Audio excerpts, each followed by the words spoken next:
প্রকৃতির টানে চাই রাজ্য সিলেট ভ্রমণের গল্পের নবম এবং শেষ পর্বে আজকে আমি শেয়ার করব সিলেট ভ্রমণের মনোমুগ্ধকর ভিডিওগ্রাফির সাথে বর্ণনা করব এই ভ্রমণের পুরো পরিকল্পনা সহ এই ভ্রমণের পুরো বর্ণনা। 2025-এর জানুয়ারিতে উত্তরবঙ্গের কুড়িগ্রাম, রংপুর, গাইবান্ধা এবং হাওড়া এলাকার নেত্রকোনা, কিশোরগঞ্জ ভ্রমণ করার পর আমার ইচ্ছে জাগে পরিবার নিয়ে একটি ভ্রমণ করার।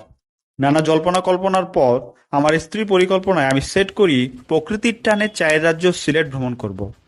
সেই হিসেবে শিডিউলের 10 দিন আগে আমার আর আমার স্ত্রীর জন্য 4টি রেল টিকিট কাটি। যেহেতু দুলকারের বয়স তখন 5 বছরের কম ছিল, তাই তার জন্য টিকিট কাটা হয়নি।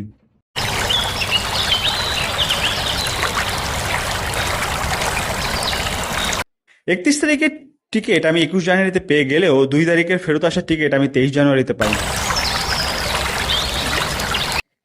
31 জানুয়ারি 2025 ভোর 5টা 30 মিনিটে ঘুম থেকে উঠে আমরা সকাল 6টা 30 মিনিটে বিমানবন্দর রেল স্টেশনের উদ্দেশ্যে সিএনজি যোগে রওনা দিয়েছিলাম।